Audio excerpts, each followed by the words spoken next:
Hey guys, how are you all? I hope you're all doing really well. Are you guys intimidated of coding? I get a lot of questions from my junior folks, from freshmen especially, or even people who are experienced of 4 to 5 years. They often think coding is rocket science, and they're all so scared to take that as their primary skill, especially people coming from a technical background, like they have an associate degree or a bachelor's degree in computer science or information technology, or where we study basics of coding, even in electronics and electrical engineering background.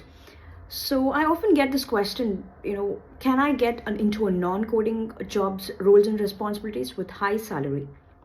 This is a repeated question I've been getting in all my years of experience.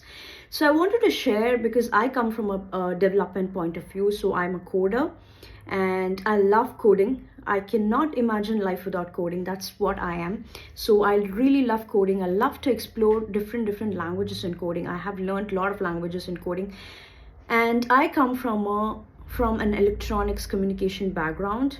So I have not learned a lot of coding in my bachelor's, but rather we learned basics of coding, not compared to computer science where they learn advanced coding languages and the specifications of computers. We don't have that kind of a background, but we do have a fundamentals, right? So but the moment when I entered coding, I did not like coding at all. I should agree to it. Before I started my coding journey, I did not like coding at all. I was also a person always thinking to take into a non-coding job, no matter what it is. I was always like that till 2010. But when I landed into my first job, I had to. My fortunate desire was not into coding, but my fate was I had to be a developer. So I started on with my training as a developer in my first company, and that was really interesting because I was also scared of the prerequisites of coding. I thought coding was a rocket science. But with the help of some experts, like again, they had computer science background, and with help of my super duper colleagues, I understood the basic fundamentals of coding, the skills that is really necessary for coding. I developed it. I worked extra hard to develop that skill in my initial years of my experience. And I finally realized those skills are not a rocket science skills, or it's not coming outside from another universe.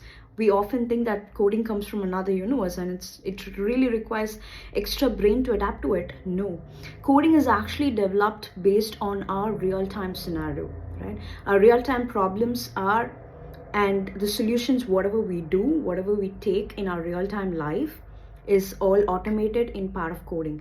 Every algorithm is related to our real-time life. Every coding is related to our real-time life.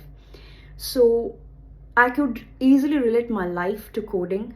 My skills that I have in my real-time life is what is necessary in my coding as well, right? So correlating with that, I can tell you the three simple skills that every adult has in their life, and you're leading a family or you're leading your own life, you will be having these three skills, right? So the first one is logical thinking, the second is analytical skills, the third is decision analysis. Now you cannot deny that you're not using all these three skills as an adult in our individual life or in your family life, right? We are all dealing with this, so only these three we are required in coding. This are the three basic skills that you require in coding. Now watch out for the space. I'm going to explain you all these three skills first, comparing to our real-time problems and how we deal with it. I'm going to compare these three. So watch out for the space, and after the series gets over, you're not going to be intimidated of coding. You're going to come back to me and ask, how do I get into coding, right? I'm excited about it. Thank you.